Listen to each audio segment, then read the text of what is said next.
life challenges we are talking about that young people in this country are going through, Mr. Speaker. And when these young people fail now to get somewhere to be, most of them are now ending in drug abuse, taking cheap alcohol because they can't afford good entertainment joints and have something reasonable for them. And we are now burying most of them, Mr. Speaker. Whereas internship was meant to be a training ground for future government employees. But what do we have now? Anytime you go, I personally did my internship at Nairobi County here, at the registry office. Anytime you go to an office and you can see the senior citizens who've been there for quite a long time, and they see an intern who has just come in, the look someone will give you does not motivate you to want to even volunteer in that organization, Mr. Speaker. So we need to change the perception on how we look at young people who are volunteering their services as interns. It actually doesn't need to be, it's not, you know, you're not doing young people, it shouldn't be a favor.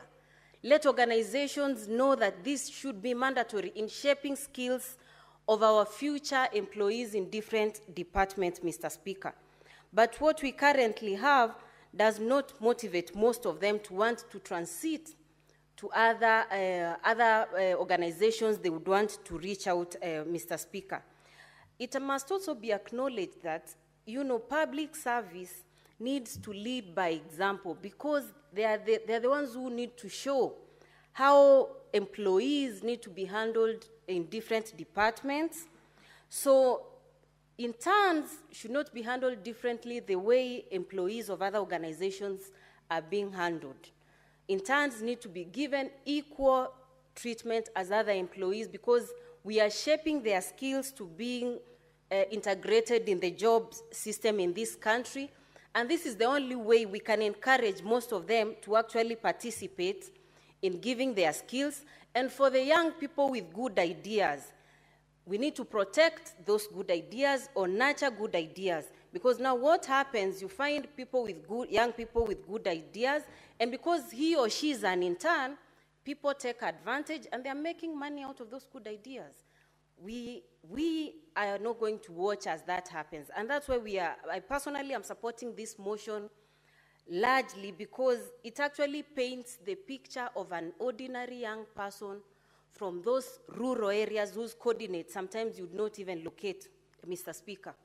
And interns in rural localities cannot be given the same compensation as interns in urban counties.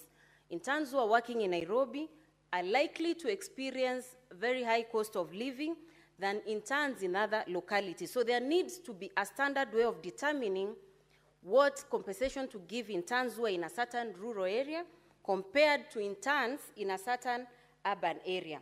So it's really unfortunate that even as young people whom we are churning out from campus, from technical institutions, from colleges, that still when they go for them to undertake their internship, they still have to suffer and undergo the same frustration that they underwent to even acquire basic education, Mr. Speaker. So I surely would want to urge the other members of the Senate to support this because interns need better treatment in this country. We do not want interns who are committing suicide because of work conditions that are very toxic, people who do not appreciate their contribution to service, and this is the only way we can emancipate ourselves from what we are going through. Finally, Mr. Speaker, like I said, it's not a favor, it shouldn't be a favor for organizations. This needs to be altered to actually ensure that organizations in this country are forced to actually accommodate graduates who are coming out. Because how do you expect these graduates who are coming out to learn skills? Had I not been in this affirmative position I got as a senator, not very many Kenyans would have known my capacity or my capability in representing young people, women, and all other citizens of the country if you do not give people a platform. So interns need better management, better remuneration, not the 30,000 that even Senator Cherargei is suggesting here. Let it go to 50,000 so that we are attracting young people to volunteer, to serve this country in a manner that has integrity, so that we do not have people who are also learning shortcuts because of the behaviors they are learning from the staff they have met in those organizations, Mr. Speaker. So I do not wish to add more to whatever I have already said, but let's not allow young people to beg outside and still beg while serving as interns. Thank you, Mr. Speaker.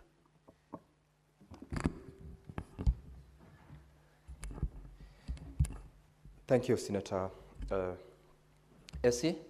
Now, honorable senators, I propose the question that, aware that the Public Service Commission has provided internship opportunity to many youths in various government departments and agencies for a period not exceeding 1 year pursuant to guidelines on management of the Public Service Internship Program of October 2019, appreciating that since its inception, the internship program in Kenya has been instrumental in providing practical experience to graduates, enhanced employability, offered networking opportunities, and has, on a number of occasions, led to full-time jobs to graduates. Concern that internship opportunities are limited in number, skewed in distribution across government departments and agencies, lack clear pathway to permanent employment, have inadequate opportunities for skill development due to short duration that they are offered, and that the stipend offered to Public Service Commission interns is insufficient, with an average stipend ranging from Kenya shillings 15,000 to Kenya shillings 30,000 per month, which is not sustainable, especially to interns living in major cities like Nairobi, Mombasa, and Kisumu, where the cost of living is too high.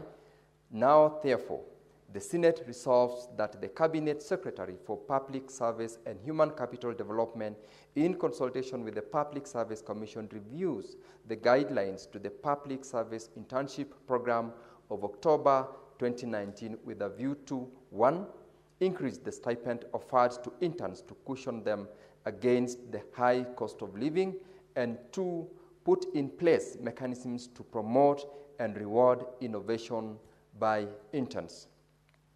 Now, honorable senators, this motion is now available for debate, and the floor is open for debate. I will invite Senator Karen Nyamu to make her contributions. Thank you very much, Mr. Speaker. I want to strongly support this motion on the welfare of interns under the Public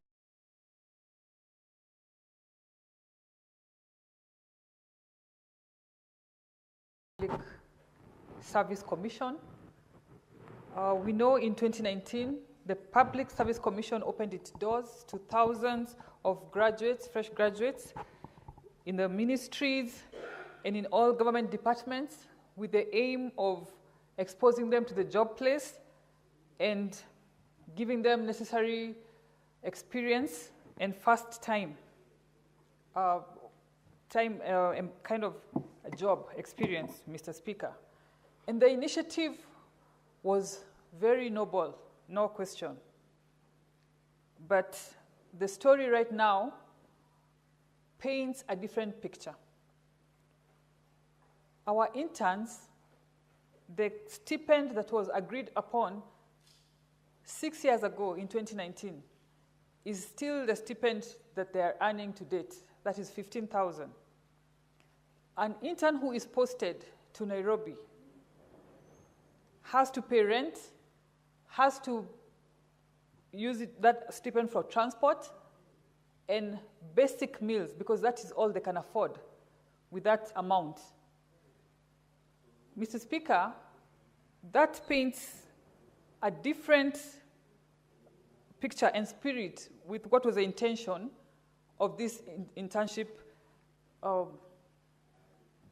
program. They were not supposed to struggle. It was on a positive note that this program was achieved, Mr. Speaker. And that is why this motion is very timely and necessary. because these learners, they are not just students. Even at the workplace, reports show that they have been able to come up with innovations that have made the workplace more efficient and even save time. We need a program where we can recognize and reward such talent, because what they bring is fresh ideas and digital skills at the workplace. We need to find a framework of how we can appreciate that, reward it, and even absorb the outstanding ones into the job market, Mr. Speaker. And we have already said that this is not a favor that we are doing the interns. It is an investment of this country to our future, because the youth are our greatest asset in this country. And when we empower them, we empower families, we empower our communities, Mr. Speaker. And let this Senate be the voice of the young people of this country, the voice for fairness and a voice for opportunity for them, so that we pass this motion that supports their welfare and consistently increases that stipend and also rewards those outstanding interns with job opportunities. Thank you, Mr. Speaker. Senator Eddie Okech.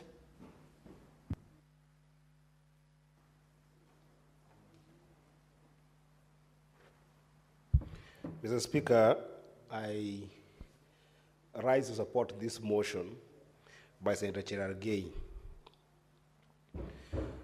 Mr. Speaker, the strength of a nation and how a nation progresses is measured first by how it treats its children. How you treat your children from when they're coming up. You know, the kind of lifestyle you want for your children determine the stride of that nation. After your children, Mr. Speaker, then you measure the strength of a nation by how it treats its teenagers. What kind of opportunities, what kind of exposure, what kind of social amenities that you put together for your teenagers to grow as full human beings. Then the third, Mr. Speaker, close to that, is now how you measure the youthful bulk of the population that then must go now to build this country, which is where the majority of our young people find themselves today, Mr. Speaker. When you talk about the issue of internship, Mr. Speaker, it is indeed critical that this is something that the government would only do as an investment if the government is serious. You do it as an investment into your population to make sure that, number one, apart from the knowledge that our young people and the youth have been able to acquire in schools, can they actually make those knowledge practical? How practical is the knowledge that they have? Because, Mr. Speaker, you've seen a number of times that when young people go to look for employment in the private sector especially, and in the civil society, the first card that they are pushed out of the door with is that you don't have experience. So then it behooves the government to make sure that they have got that practical experience that opens up their opportunities beyond government and within government. The second thing, Mr. Speaker, of course, is are you able to employ these young people as a reliable source of labor, whether in government or outside? And therefore, the second reason why you invest in these young people is to boost that element of employability. And, Mr. Speaker, if that is the government's target, then it has to be an investment. You will bring a policy that first goes through a rigorous process of identifying these young people. Number two, give them some small stipend that does not even feature in terms of their day-to-day survival. Because if you think about the young people in this Nairobi, Mr. Speaker, there's a bare minimum they can live on.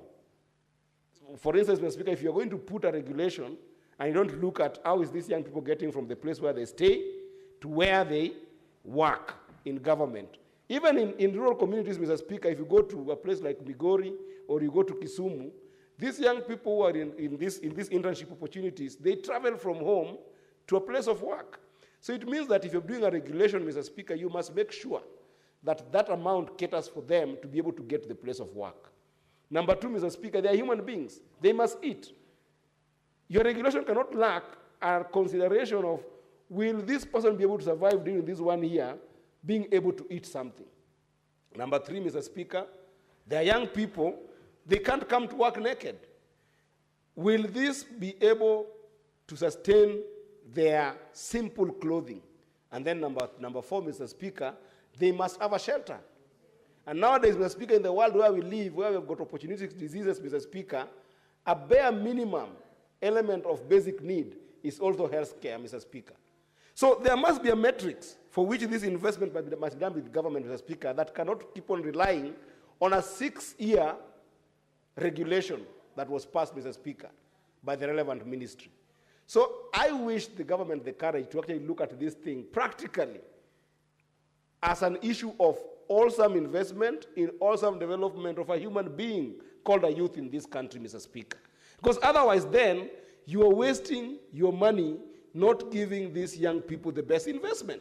If you're going to put money of 15,000 so that it just becomes Bora, and I'm quoting this, Mr. Speaker, Bora internship, but not internship Bora, then you have destroyed this young person, Mr. Speaker. In fact, where we are, Mr. Speaker, today, I wish the government the courage to look at all those indices that I've measured, from clothing, to housing, to transport, to basic health care.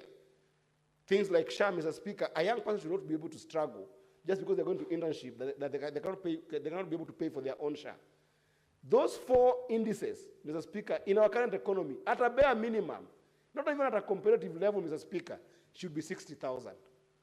Why can't we just give these internships 60,000 and then be more adventurous on the placement angle, Mr. Speaker, so that you can be able to give these interns a good experience, a good chance to do internship, but come up with a more elaborate way of making sure that they have got good placement from which you can be able to recover from, Mr. Speaker. In fact, this motion, Senator Cherargei, I wanted to encourage him that we must end up rethinking this motion from a framework perspective. Because we are a house of legislation, Mr. Speaker, I want to wish the author of this motion, Senator Cherargei, that okay, let's be bold and go ahead and put a framework based on these indices that I've said, that those indices, we put a framework to them and put a cost to it. Excuse me, Mr. Speaker. So that that cost, Mr. Speaker, can be able to actually take care of the money we're talking about. Just from where I sit, I think it cannot be less than 60,000. And I've seen, Mr. Speaker, some of these interns even struggle, even on the statement that was brought by Senator Sifuna about teachers, because we also have intern teachers in this bracket. Sometimes we call them acting teachers, Mr. Speaker. Some who are being paid by BOM, the board of the schools, and some also who are just acting maybe as headmaster or headmistress, but then they don't get paid properly, Mr. Speaker. Those teachers, if you look at the contribution they are making, it's ridiculous, Mr. Speaker, that they're not being compensated appropriately. They are treated as cheap labor, yet they have experience in this country. And Mr. Speaker, actually, it's almost tantamount to slavery. Because for instance, if somebody is working in a place like Nyatike, a young person who has just left school, suffered in Chuka, or suffered in Mount Kenya University, acquired the necessary knowledge, they have been put in Nyatike constituency, where TSC has got proper regulations of what constitutes what we would call hardship allowances, and then they are regulated in a way that those hardship allowances are not taken care of, or they keep on being manipulated because of a regulation by TSC. Why can't we be bold in this kind of motion to just go ahead and do a legislative piece on it and say, in Nyatike constituency, because of this and this, we classify it as a hardship area. In Kuria, where I come from, Mr. Speaker, they face the same. I've gone to some places from like where Senator Esokejuri comes from, in parts of Kisii, where, Mr. Speaker, is the same story. Those teachers keep on suffering, Mr. Speaker. So we must look at this thing in a very awesome way, Mr. Speaker. To the extent, Mr. Speaker, and again I excuse myself here to just get water because this issue of youth is in my heart. I might...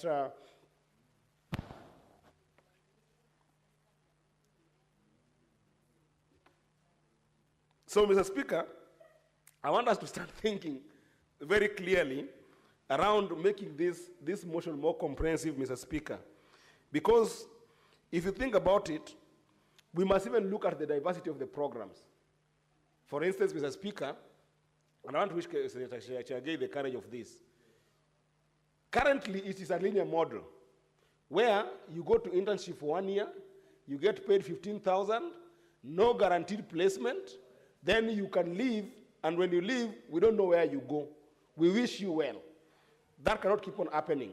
Why can't we have a diversity and inclusive program where it is a more circular kind of program where even the government, in a place where they might not have enough work that could be able to increase perhaps something like, wage bill, problems in the government because there's not enough work in government, government cannot employ everyone. Why can't it be that in this kind of motion, we can come up with proposals on looking at the private sector and come with arrangement with the private sector and organization in the private sector so that interns who have gone through government programs can be taken in by the private sector in an arrangement where the government will give some subsidy of stipend or salary to the private sector to take these youth in. Because if there's a private sector where they're willing to spend 30,000, what is the problem with the government, perhaps even repurposing some of the funds that I'm seeing in government, like ASLA fund, that is 50 billion worth of money. You can repurpose it to say, I'm going to take this 50 billion and give it to the private sector. Any private sector that is willing to employ young people at 60,000 or at 70,000, but then we subsidize 40,000, we will be able to give you that money, and then you repurpose it for these young people and take them in even for 5 years. I think it's possible. It's possible to look at diverse and inclusive programs, not only on cost alone, Mr. Speaker, but also on things like gender and disability, Mr. Speaker. You can even reduce these repurposed programs, Senator Cherargei, and say, okay, maybe you cannot be able to take all interns, but at least why can't we mainstream all the women interns into job opportunities? Or why can't we repurpose this? You can say, okay, we understand that we will not take all the interns to a permanent and pensionable jobs, but at least it's a regulation that where we have taken all disabled members of the community who are youths who have been taken into these programs, those ones we must guarantee them permanent and pensionable programs. We must start from somewhere, Mr. Speaker. That's all I'm saying. That we must have this diverse program that must start from somewhere. It pains my heart, Mr. Speaker, when I think about UHC, Universal Healthcare, staff, who constantly, we have been debating for the entire 1 year about them being mainstreamed into a permanent and pensionable program, Mr. Speaker, and some of them are disabled members of the society who have gone and done the arduous work, the hardest job of studying medicine, Mr. Speaker.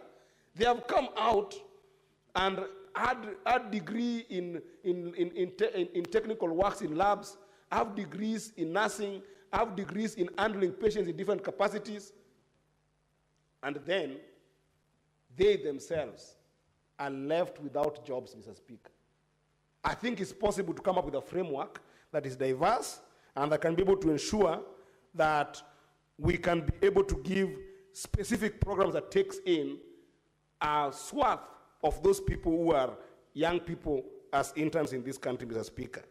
I also think, Mr. Speaker, that there is a chance here that we can also do some targeted programs that take in these interns on places of authority that we are seeing in some of the programs that we are seeing in the country.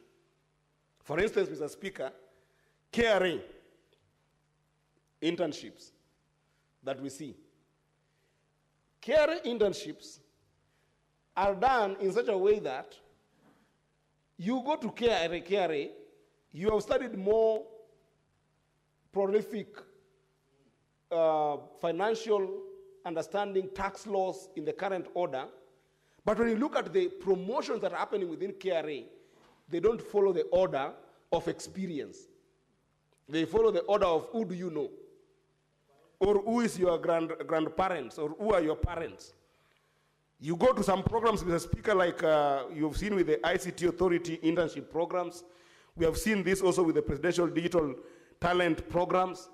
I mean, how do you explain to me, Mr. Speaker, without being ageist or without being naive, how do you explain to me the kind of programs that we are seeing people at 45 in the Presidential Digital Talent Program, between 45 and 55, being given more permanent job and more promotions, compared to these Gen Zs who have given us trouble on the digital era between the ages of 19 and 28.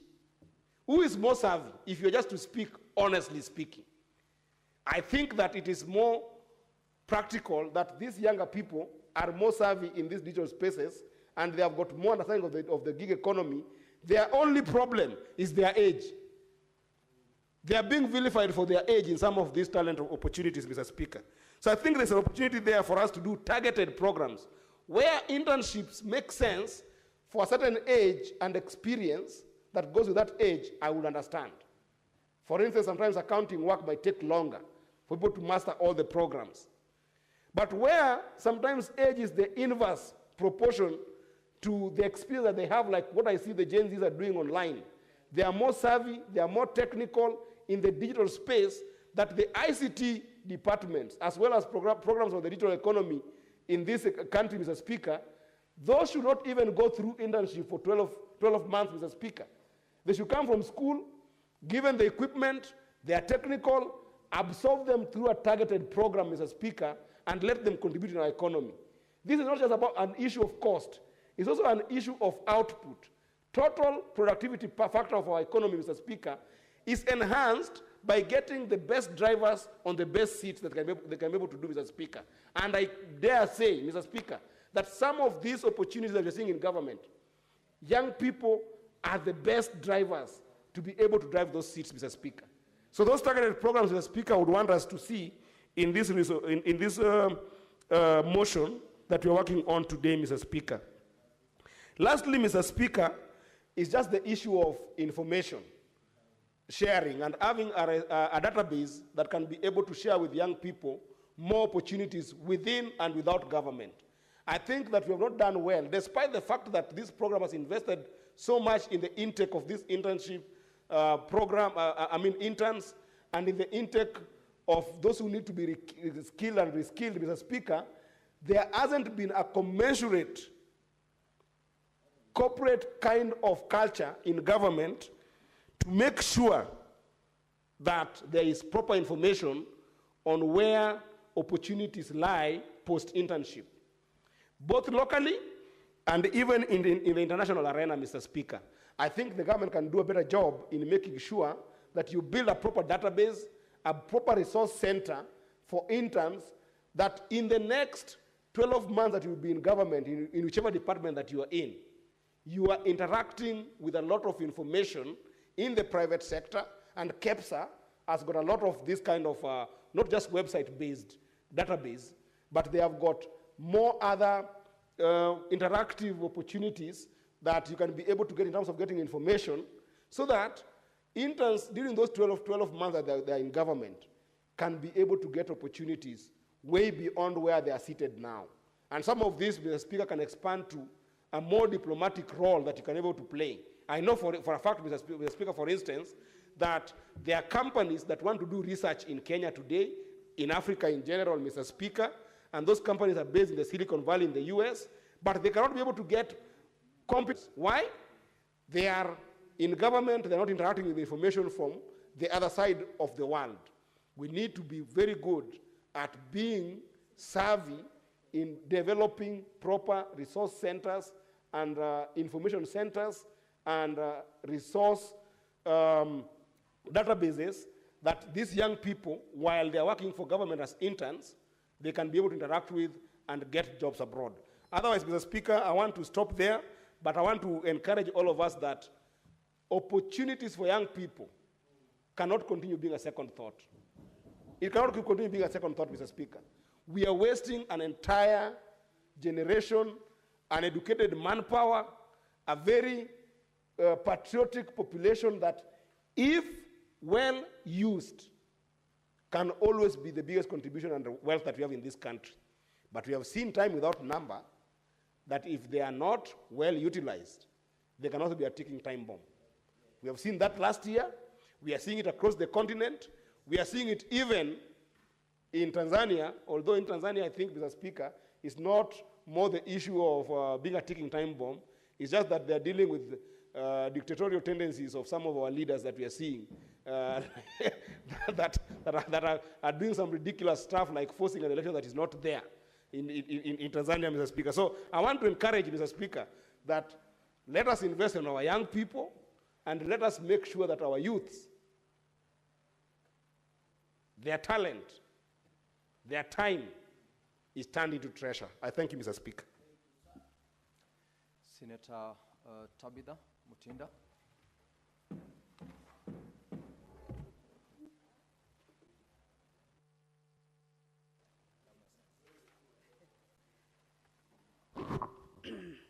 Thank you, Mr. Speaker. And first of all, I really want to start by appreciating the move of this motion, none other than Senator Cheralgei, because this is a very important motion and a very great discussion, Mr. Speaker. For our young people, as we've always been told, the future is for the young people. But it can only be actualized, Mr. Speaker, if the environment is conducive for them, Mr. Speaker. Mr. Speaker, let me start by actually talking about the youth demographics. As of today in 2025, Mr. Speaker, in Kenya, 70% of our population comprises of the youth under the age of 35 years, Mr. Speaker. Globally, Mr. Speaker, as per the World Bank report, Mr. Speaker, in about 10 to 15 years to come, we will be having a youth population of about 1.2 billion young people globally, Mr. Speaker, between the age of 20 and 35, Mr. Speaker. The issue of the youth, Mr. Speaker, is not just an African continent issue. It's a worldwide issue, Mr. Speaker. And it's a high time, as legislators, we do what we are mandated to do, and this is what we are doing. And that's why I started by really appreciating Senator Cheralgei, because the legislation that we do, the legislation that is part of our mandate then, helps to open up and enhance opportunities for our young people, Mr. Speaker. Now, because the discussion and the motion narrows to the issues of internship, Mr. Speaker, allow me to say that our Kenyan education system, especially at the tertiary level, Mr. Speaker, allows that there will be an internship period. Depending on the course that one is taking, there are those internship periods that range from 1 month to 3 months. Some range go up to, 6 months. It depends on the profession that one has embarked on. And why is this in the curriculum, Mr. Speaker? It is in the curriculum because it is part of the education system. The skill is needed, knowledge is needed, and experience is paramount, Mr. Speaker. It is the basic of all, Mr. Speaker. It helps our young people when they're now graduating, when they're now getting into the workspace environment, they have some experience. Mr. Speaker, as far as experience is concerned, you remember, in our time, when job opportunities were being advertised, the next thing, apart from the qualifications that you have, this is the minimum qualification, the other thing was 3 years experience, 2 years experience, 10 years experience, and the question has been, where are young people going to get this experience if we do not give them an opportunity to be in these institutions to gain that experience, Mr. Speaker? And before I proceed, let me first of all actually appreciate Parliament. Parliament here where we are, when they offer internship, they pay the internees. They are paid a stipend every month. They are even given lunch in Parliament because I've seen them, we've interacted with them in this house, and I want to really appreciate Parliament because they offer internship and they pay. And back to how interns have been treated. Mr. Speaker, I sit in the Committee of Health. We normally do county visits. And when we go around different hospitals, we meet with different professionals, ranging from pharmacists, clinic officers, nurses, lab technicians, and all that range in the medical space. And in every department, Mr. Speaker, we are always finding students. I'm happy people an opportunity to undertake an internship for experience purposes, which is good, which is excellent. But, Mr. Speaker, it is always good to motivate. Because if these are the same young people we are offering internships in this institution, then they are seeing what their colleagues are going through in terms of the challenges. Look at the issues that we've been talking about, the issues of UHC workers. But I'm happy is that even today, that discussion is very much ongoing. The Minister for Health, Honorable Duale, has been able to at least ensure that this conversation comes to an end. The agreements are adhered to and all that. But what precedence is being set when these students are undergoing this internship in these particular institutions, whereby they can see these counterparts, where they are hoping to get employment, these people are not being paid. You know, they are sometimes on long contracts. The other day when we were in Machakos, actually, we came across young Kenyans, most of them women to be specific, who are complaining that they have not been paid for 5 months. But I'm happy, I'm very happy, out of being there and realizing this issue, today as we speak, they have been paid their salary of 5 months arrears, and I'm happy because we voiced out such that this matter could be addressed, and that has happened. But put yourself in their shoes, whereby now you have interns seeing that these people are working and these people are not being paid. We demotivate them, you know, and they're the ones who are really used to run up and down because they seem, or they are looked upon as if they are very desperate.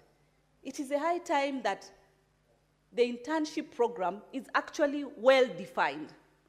Well-defined that from the education system, and also defined in the institutions where they take these internships. Because if we encourage these young people, they'll be motivated to look forward to be able to start somewhere, to be able to work from somewhere. But the moment that you are coming in, you're coming out, you're doing the best, and actually sometimes you don't know if someone is an intern, because they are working, they're just, you know, they are fully devoted, fully working. The best we can offer our young people is to motivate them so that they can also be able to offer their skills. They can be able to offer their knowledge that they have at this particular moment, Mr. Speaker. The issue, we've discussed an issue here, I think through Senator Crystal, where there was a bill about startups, Mr. Speaker, that also targeted and discussed about the young people. When they are doing their startups, which they need to be encouraged, Mr. Speaker, to be able to be more creative and more productive in the market spaces, startups whereby they do not really have to undergo a lot of payments at the initial starting moments, this will definitely encourage the young people to become their own CEOs, Mr. Speaker. We should be able to encourage our young people to be the employers, Mr. Speaker, of their other youths, Mr. Speaker. Where we are, Mr. Speaker, we should continue, and I'm happy that the Kenya Kwanza government, where I serve, Mr. Speaker, has been able to prioritize the digital infrastructure, Mr. Speaker, very highly. The hubs, the ICT hubs that are in each and every constituency, that is still being worked on for those MPs that maybe you have not been able to put that in place. But the goal is to ensure that digital infrastructure in this country is enhanced, because we are in 2025, everything is digital where we are. We want to encourage our youth to go and do, e-marketing. That is what is happening nowadays. We used to have influencers that you had to pay an influencer to come and do the marketing for you. You don't need that anymore. You just need to be yourself, get the bundles that you need, get a good gadget with a good camera, and that's it. You are in the market. You can be able to advertise your own product. You can be able to sell and put your product in the market space, but you need experience. So when we talk about internship, it's very important for our young people, but they should not be used as alternatives, to hold. Their role is, their main agenda is for them to be able to acquire the knowledge that is needed. Remember, an internship is a bridge to employment. It ensures that when they gain this skill and knowledge, the company does not really need to look for new employees. You can be able to offer an opportunity to the interns who have performed very well to continue in the department. That is actually cutting costs, because you don't need to get someone else. You train them, you take them through what needs to be done, because already you've given an opportunity to these interns, then you can equally offer an opportunity to them. It becomes easier. And like starting the whole recruitment processes and all that, this person definitely, actually, you'll have given him or her a stepping stone. And companies do not need to start from square one, looking at, then how do I start employing again? Equity is a very important issue, Mr. Speaker. There should be equal internship opportunities across all the 47 counties, Mr. Speaker. It is very important for our young people. There should be fairness. We should see our counties, Mr. Speaker, offering internship. It's very rare to find an intern at the counties, apart from now the example I've given for the hospitals, because these are professionals, and their school and their learning calendar requires them to undertake internship. But what about at the county levels? It is important that there be equity for both young men and women in the different counties, so that they can equally be able to learn, Mr. Speaker. Mr. Speaker, again, the public and private partnerships is something to be encouraged, Mr. Speaker. When we encourage these partnerships, they open job opportunities for our people. Hence, internships definitely will be something that our young people can be able to be offered, Mr. Speaker. We've had whereby PPPs sometimes are thrown away, not knowing that these PPPs are not only increasing the asset value in this country, but also offering job opportunities for our young people. Before I forget, Mr. Speaker, look at the Nyota program that is there, that the president launched, Mr. Speaker, in all the wards in this country. Each and every ward, Mr. Speaker, has got 70 young people who are going to benefit with a grant amounting to a total of 50,000 Kenya shillings. I wish I could have gotten that in my time when I was a youth, Mr. Speaker, because we didn't have this kind of grants at that particular time. But they're there today. And I'm happy the ministry has been offering training to our young people so that they can independently be able to have their own startups, Mr. Speaker. It is in this government, Mr. Speaker, that that has been done, that has been achieved, Mr. Speaker. We are having young people being given Kenya shillings 50,000, which is a grant, Mr. Speaker, McHugh. It's not even a loan. There was even the offer of Hustler Fund, Mr. Speaker, so that Kenyans would be able to, access some little capital to be able to generate more income in their little economic, platforms that they are in, Mr. Speaker. Mr. Speaker, the skills and the knowledge during this internship process, Mr. Speaker, when you quantify it in terms of value, by 2030, Mr. Speaker, we'll be talking about over 10 trillion in this country, Mr. Speaker. if we empower and offer internships and opportunities, job opportunities for our young people. I was just talking to Senator Essie, who seconded this particular motion. And you know how passionate she has been in terms of matters education. And we had a small discussion of the examiners.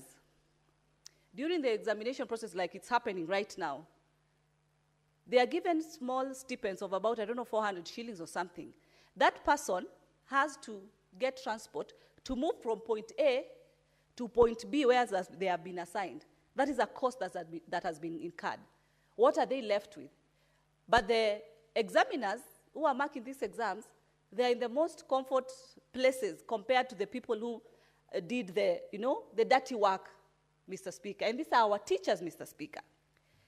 Who would be here today in this house, or both houses, Mr. Speaker, without the education that we have, Mr. Speaker? The basic one, Mr. Speaker. Our teachers played a very key role. And education has no end, Mr. Speaker.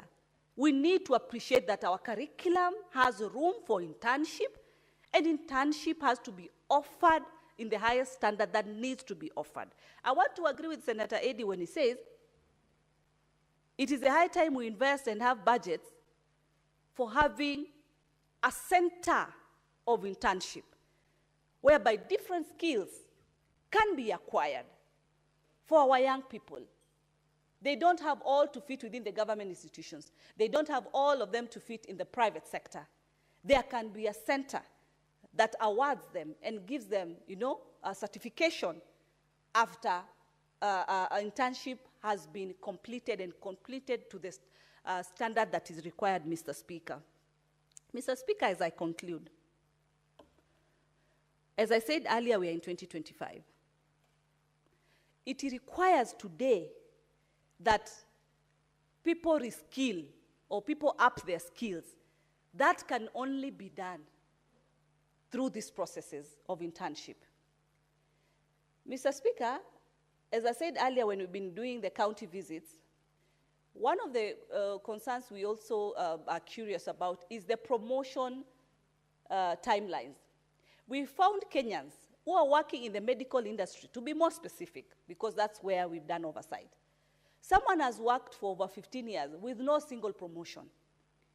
Someone comes in just 2 years down the line, and in the third year, this person is promoted. Who has more experience, for Christ's sake? 15 years versus 3 years. How then do we encourage our people who have got maximum experience to continue offering the same internship to these young people? If these are the same young people, they come, they get the skill, and they're not, and the people who have worked for the longest, they are not even getting motivated. It should, be balanced. There should be balance. When they are promoted on time with the kind of experience and skill that they have, then it becomes easier for them to trickle that knowledge, to trickle that skill to our young people. It is a high time that the people who have worked the longest deserve fair promotion, Mr. Speaker. So I really, really want to support this motion.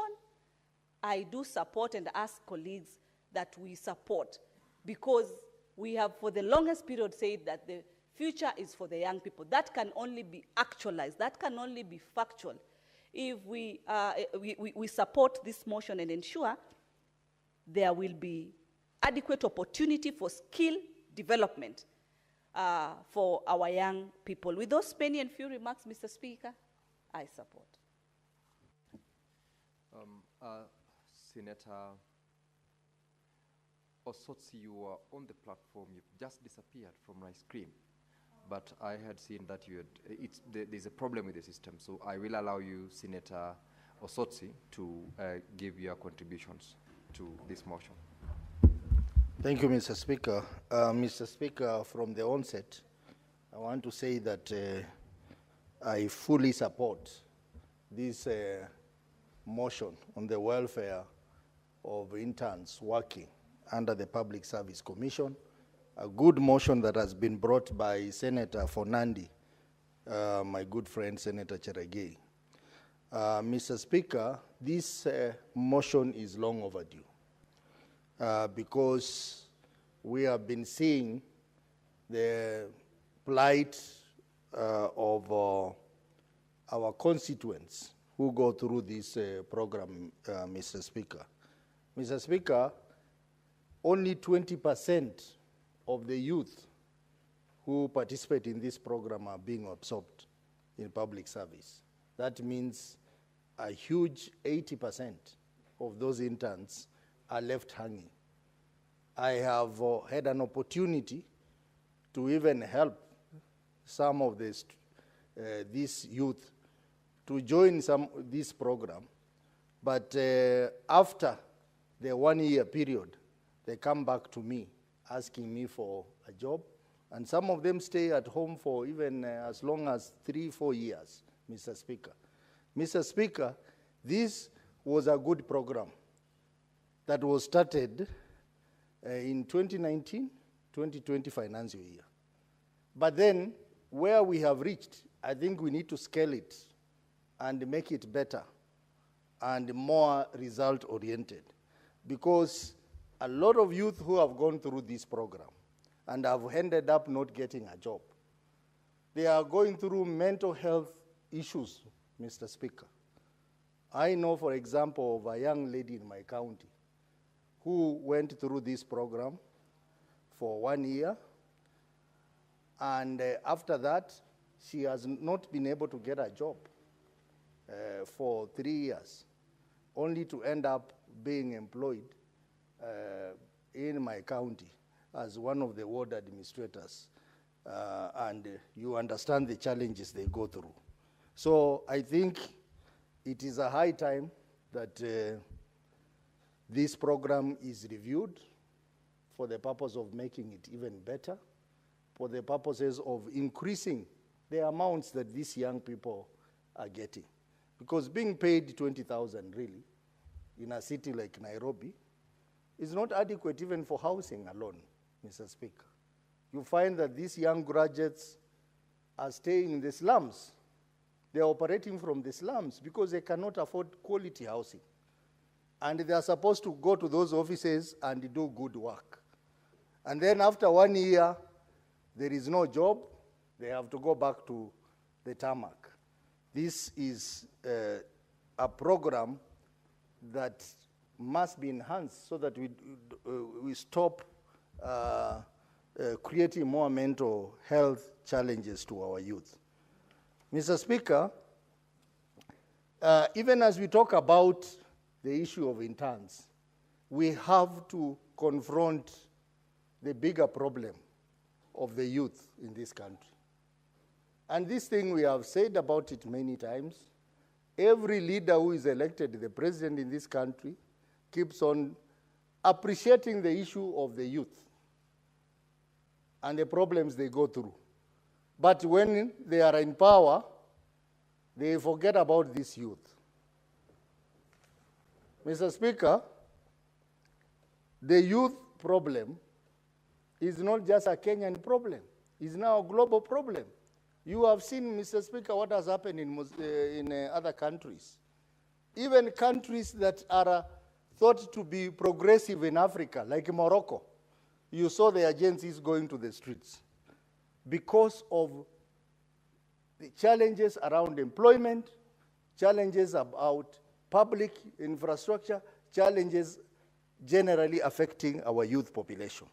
So any progressive government must put more emphasis around the youth problem. In this country, during President Kibaki's time, they set up the Youth Enterprise Fund, which was a good idea, to be giving youth some loans so that they can start their businesses, so that they can do their innovation. Mr. Speaker, no one is talking about Youth Enterprise Fund anymore. Instead, we have had other funds coming in which are really running at parallel with the initial objectives of the youth fund. So we need more investment around the youth problem. We need more targeted program at addressing the youth issues, one of it being employment. Even in this internship program, I wonder why those youth cannot be absorbed, Mr. Speaker. After 1 year, they need to be given employment. Because, you know, I was looking at statistics, how many Kenyans retire every year from public service? They are close to 20,000. This year, they are going to engage 7,000 interns. It is just a fraction of 20,000. Why can't we have a policy where all the youth who go through the internship program and complete it successfully, they need to be absorbed in the public service, rather than sending them back to tarmac? That is even creating more challenges than creating benefits for the youth. So one of the things that this motion should propose is that all the youth who successfully complete the internship program should be absorbed in the public service. And I wonder why that is not, that is a challenge, Mr. Speaker, because we have enough institution in government to ensure that this program runs well. Mr. Speaker, you know we have National Employment Agency, which is under the Ministry of Labor and Social Service. What does this authority do? What does this authority do? They are supposed to create some linkages with the Public Service Commission so that these youth are seamlessly transitioned to employment, because this agency, one of the things they do is to look for employment opportunities, so that after that 1 year, there are opportunities which have been linked, and this youth can continue serving either in the public service or even in the private service. We have a skills inventory, which is a department in the Ministry of Labor, the National Skills Inventory. They need to keep details about these youth who are in the internship program, so that within that 1 year, they should be working on a program how this youth will be absorbed into full-time employment. So clearly, these challenges we are discussing here, they tell us one thing.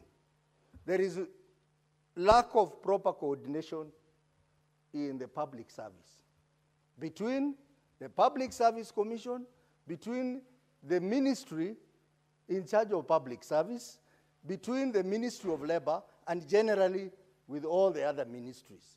If there was some good synergy, then we will not be sending our youth to oblivion after 1 year of serving the country.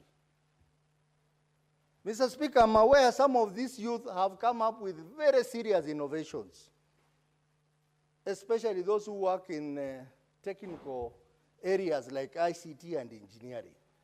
But who takes credit for that innovation? How are they patented? That is an issue that this program should also address. Mr. Speaker, going back to the youth challenge, the other day I was traveling to somewhere in Middle East, one of the small airports in Middle East, not Dubai one, Sharjah. And I saw hundreds of young Kenyans sleeping on the floor in the airport. They cannot even afford even a cup of tea. Some of them are traveling to various countries in the Middle East. Some of them are returning home. That shows how we have mistreated our youth. Something has to be done about this.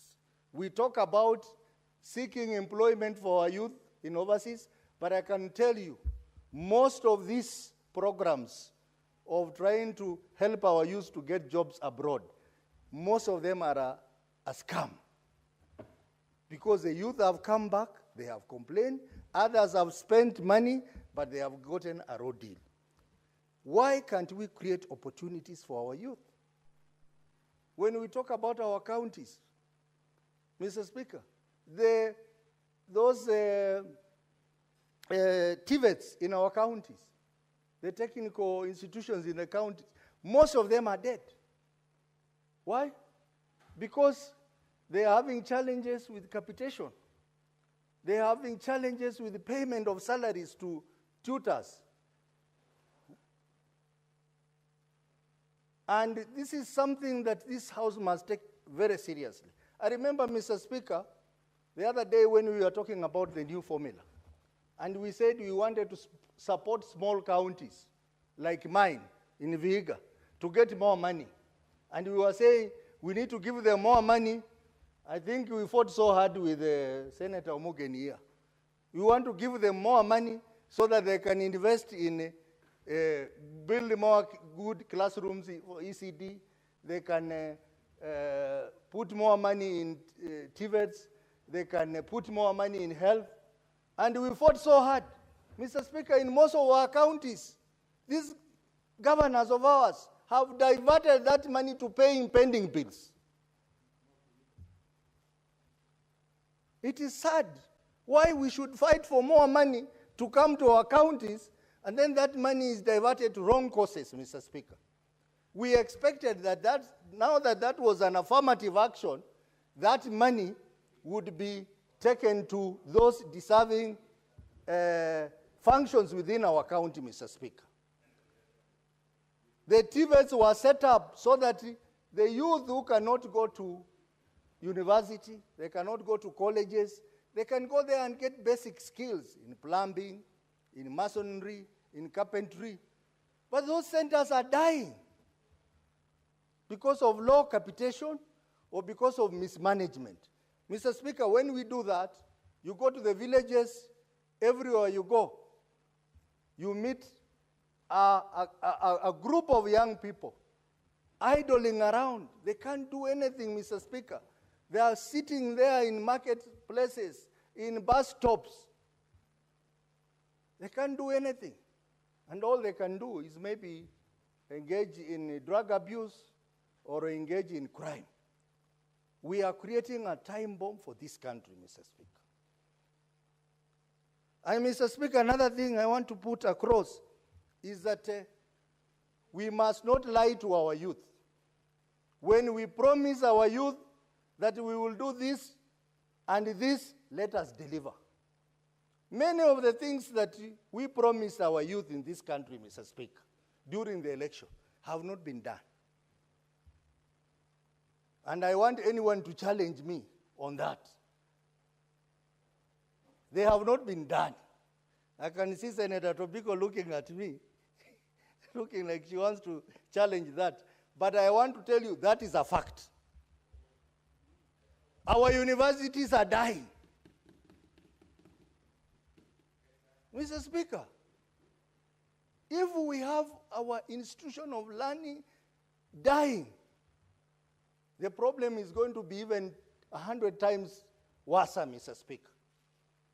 Our colleges are dying, Mr. Speaker. Even our schools are dying because of this thing of capitation. And we promise these youth that we'll give them jobs. We promise them that we'll give them bundles.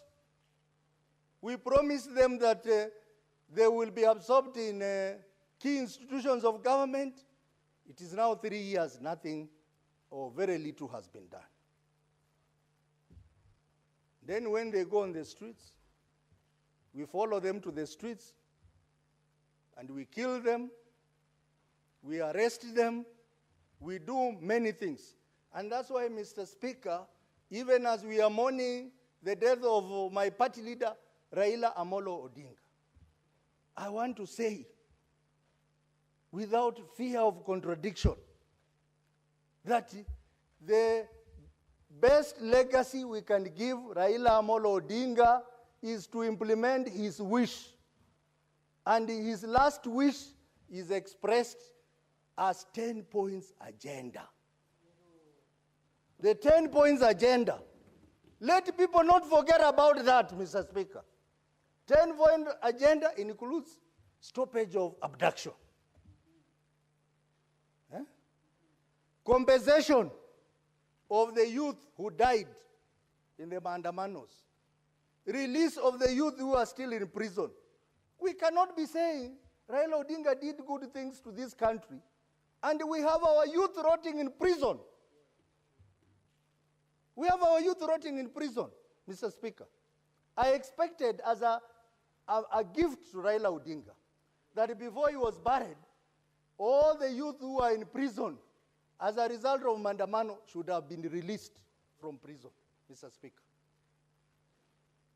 So, the best gift we can give Raila Amolo Odinga is we all religiously implement the 10 points agenda. And one of the 10 points agenda touches on the welfare of the youth. The youth employment, it is one of the issues. The issues of youth rights is one of the issues. If we do that, Mr. Speaker, I am very confident that this youth problem, which may swallow all of us, they will not care whether you are in the opposition or whether you are in government, we will all be swallowed because as leaders we failed to prepare for a generation to come after us. So as I support this motion, Mr. Speaker, I want to say that this program, it was the first baby step that was done to have at least our youth joining internship. But now, 4 years after its inception, we need to take it to another level by improving it, by making it more purposeful, by making it have some desired outcome, by increasing the stipend they are given. In fact, we should not even call it a stipend. 20,000. Mr. Speaker, if you go to these offices, the budget for tea alone will shock you. The tea in the CS office, Mr. Speaker, can even be 200,000 a day, Mr. Speaker. How many interns can you employ with that money, Mr. Speaker? I think we need a focus in these things, Mr. Speaker, to make Kenya better. I remember, Mr. Speaker, a few years back, and I know some companies are doing that, we used to have a management trainee program. I am a product of management trainee. When I finished university, I went through a 2-year management trainee program. Mr. Speaker, it was not just a trainee. You are working, you are earning a salary, you are getting allowances, and you are on the management scale. And after the 2 years, we were transitioned to senior management positions. The 2 years, you could even get a loan. I remember I bought my first car when I was a management trainee in one of the blue chip companies. I don't want to say. Kitambo sana. So, Order, Honorable we Senators. can... Order, Senator Sotsi and Senator Cherargei. Order, and take note of the language that you're using while you're on the floor, Senator Sotsi. Most obliged.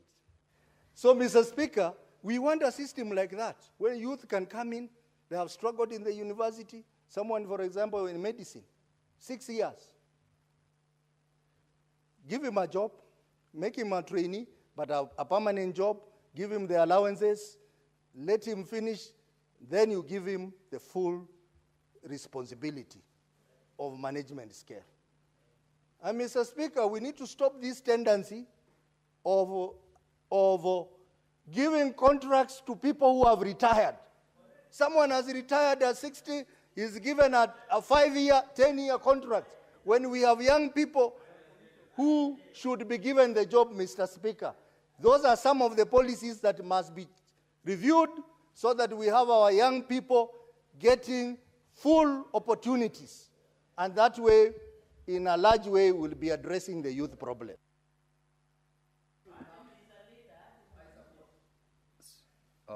Thank you, Senator Osopsi. Honorable Senators, we still have got a long queue, and I believe members would wish to speak to this particular motion. I will invite Senator Paris Tobiko.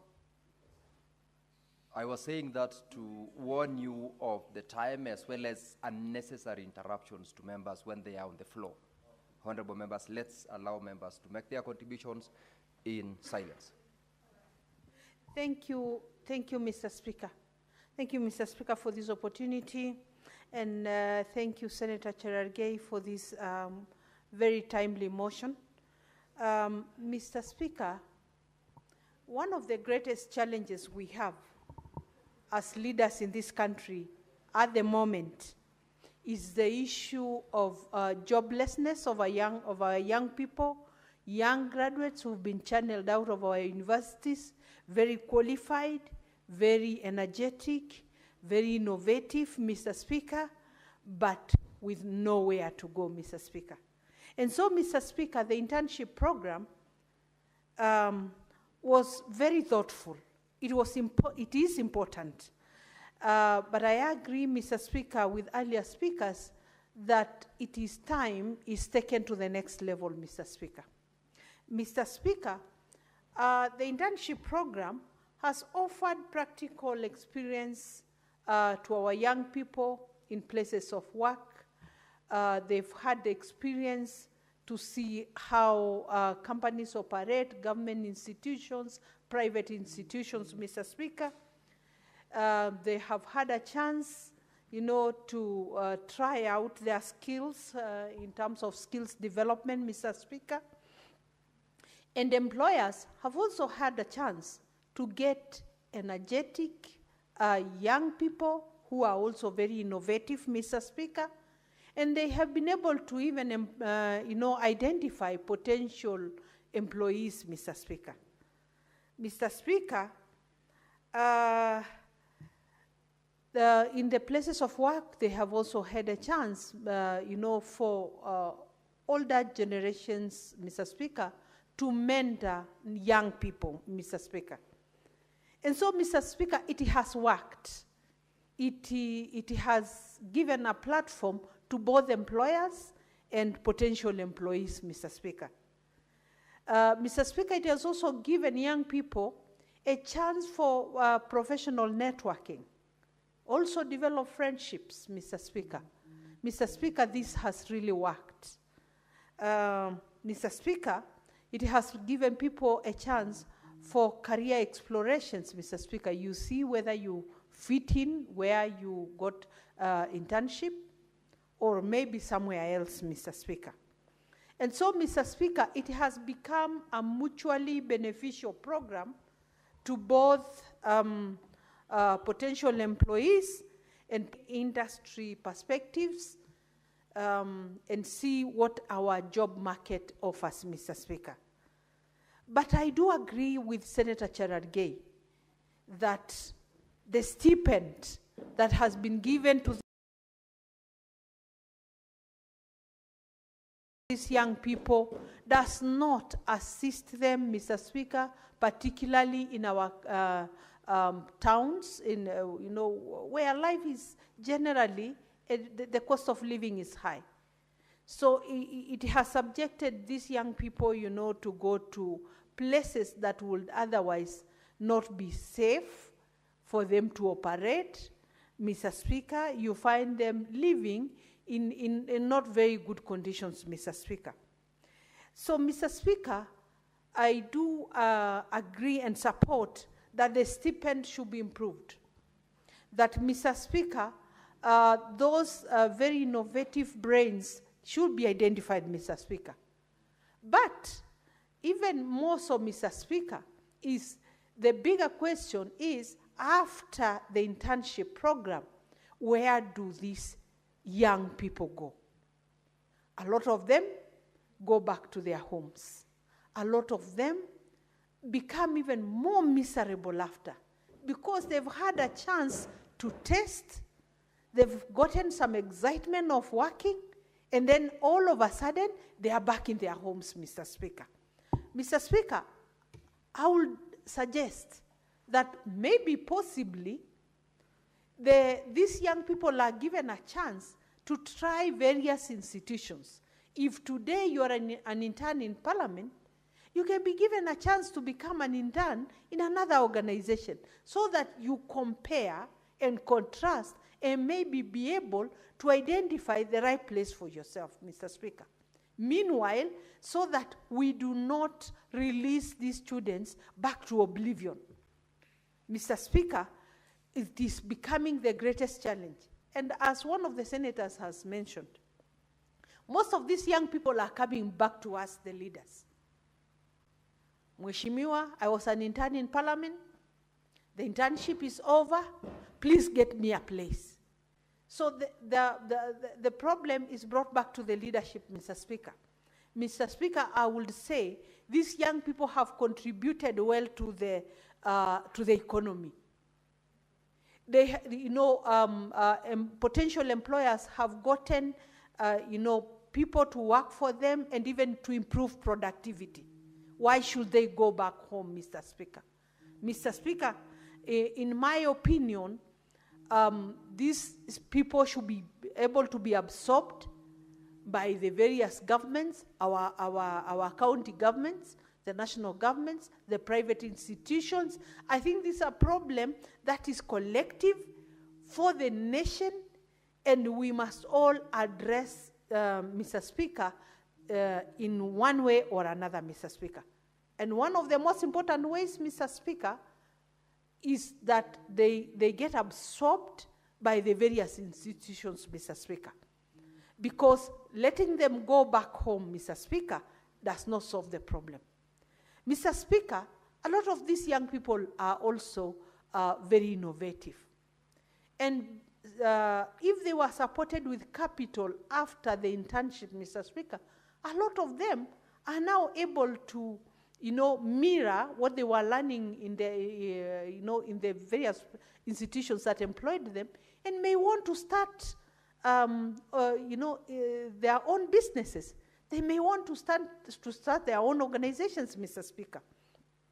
And so, Mr. Speaker, I think there should also be capital that then can be used to support those who would want to go into private businesses, Mr. Speaker. Mr. Speaker, we have always talked about the digital market, Mr. Speaker. A lot of our people are comfortable with this. A lot of our people are very conversant, Mr. Speaker, with digitization, online jobs, Mr. Speaker. So being supported, Mr. Speaker, then we will not be losing these children back to homes and getting discouraged and getting depressed, Mr. Speaker. And you find some who even lose hope, Mr. Speaker. This program was meant to bring hope, and the hope must not die, Mr. Speaker. And so, Mr. Speaker, I do support that we enhance this program, Mr. Speaker, instead of letting the students go back home. In the interest of time, Mr. Speaker, for those one or two other senators who may want to contribute before time is over, let me cede the floor. Thank you. Thank you, Senator Tobiko. Senator Hamida Kibwana.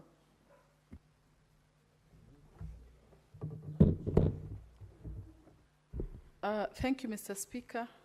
I also want to support the motion, Mr. Speaker, and I want to thank our able, distinguished Senator Cherargei to bring this motion. To be honest, our young people have really suffered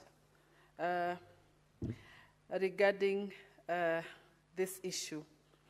Mr. Speaker, the young people always feel like that they are always used and dumped. Failure, of course, to pay the interns as a stipend, and also, with sustainability,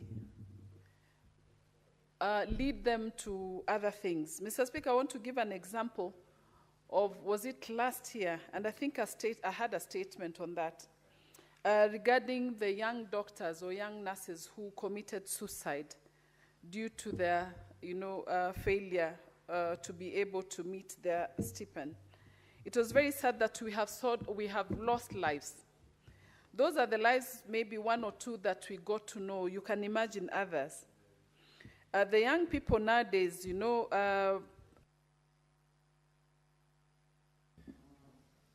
Senator? Some of them are, trigger happy, and they would do anything for them to end their lives just because, they're not earning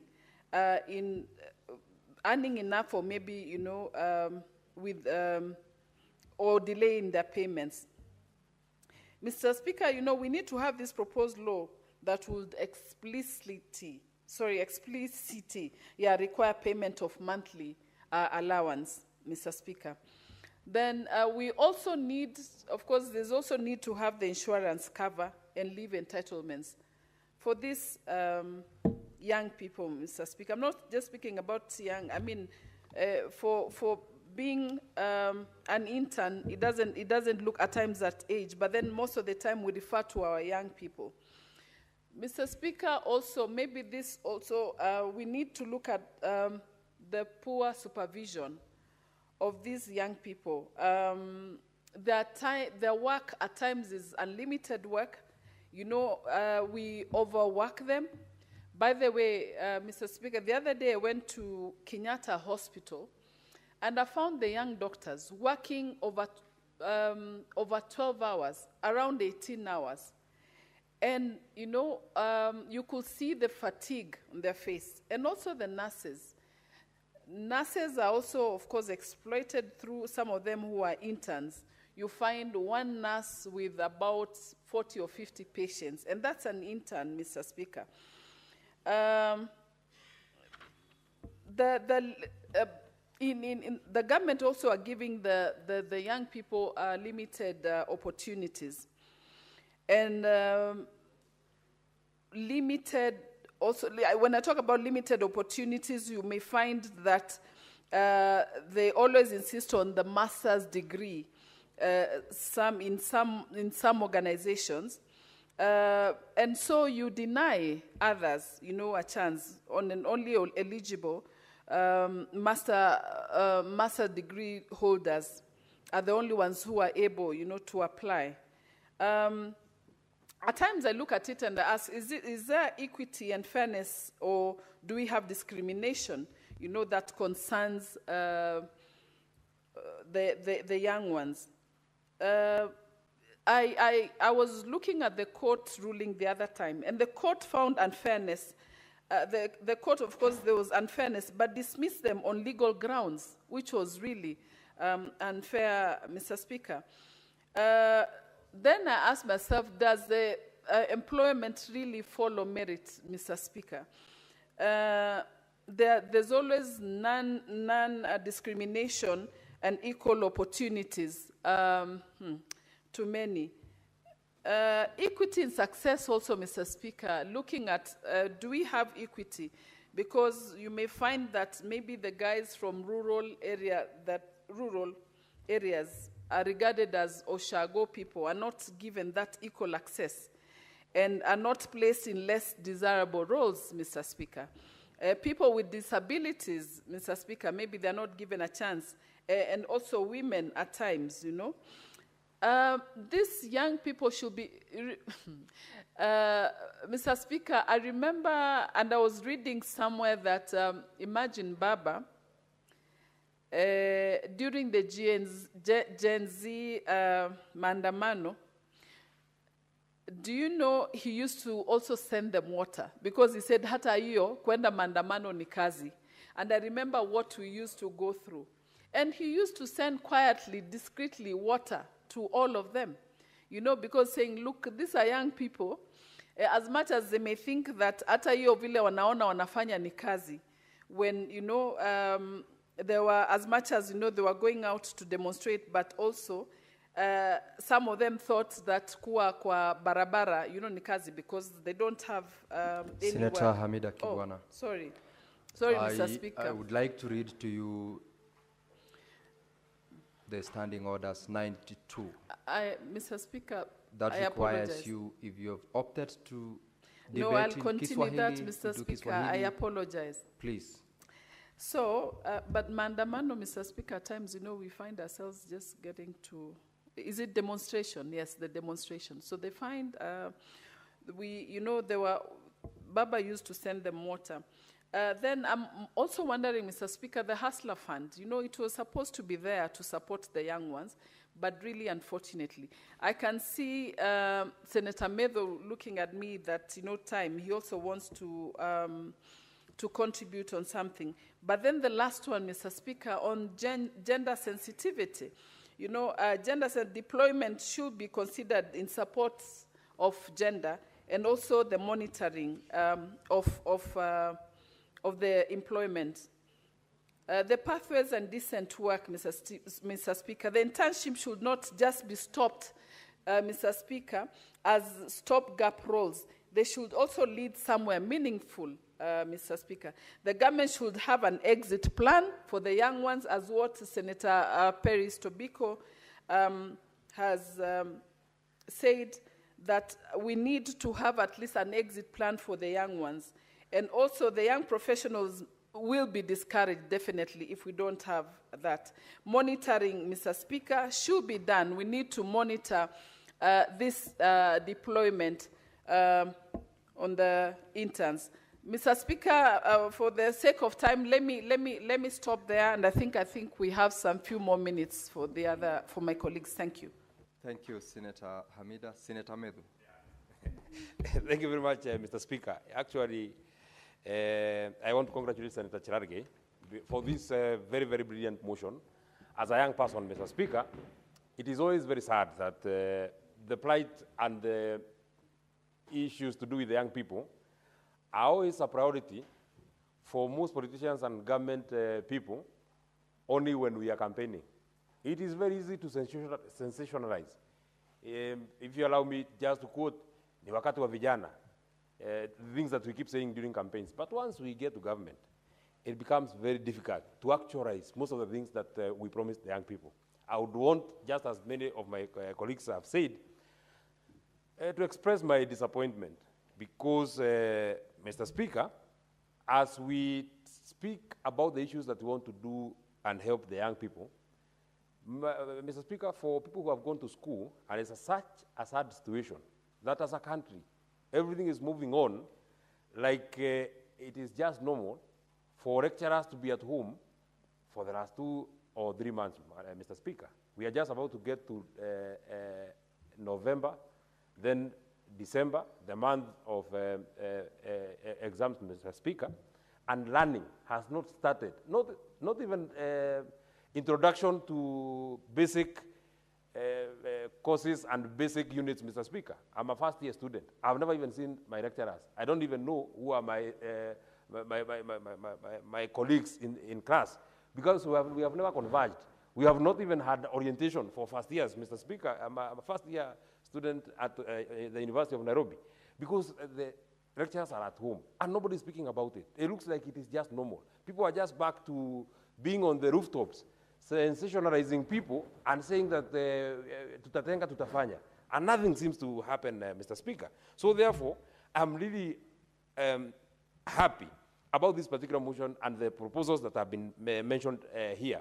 And because I see that time is really far gone, Mr. Speaker, the last time a review on these stipends was done was in 2019. Mr. Speaker, you actually know, in 2025, 6 years later, so much has happened, and the economic situation now cannot be the economic situation then. Even for people who are earning maybe that time 10,000 or 15,000, are now earning 30,000, Mr. Speaker. Even parliamentarians, Mr. Speaker, you know, what they were earning in 2019 is not the same thing that we are earning now. Why is it very difficult for us to wear the shoes of these interns, Mr. Speaker, the people who have actually been suffering? And Mr. Speaker, as you see that 20% of all graduates are assimilated into public service, Mr. Speaker, do you actually know that the bulk of the work that happens in public service is done by these interns, Mr. Speaker? You actually saw that when intern doctors had their strike, almost everything in the health sector had collapsed because most of the services that are rendered in public service are rendered by these interns, Mr. Speaker. Why can't we be humane and think about them, Mr. Speaker? Mr. Speaker. Senator Medhu, you will have to, when the House resumes, conclude on your contributions on this motion. You have got 12 minutes remaining for you to conclude. Thank you, sir. I'll come. Now, Honorable Senators, it's now 6:30 p.m., time to adjourn the Senate. The Senate therefore stands adjourned until Tuesday, 4th of November, 2025 at 2:30 p.m.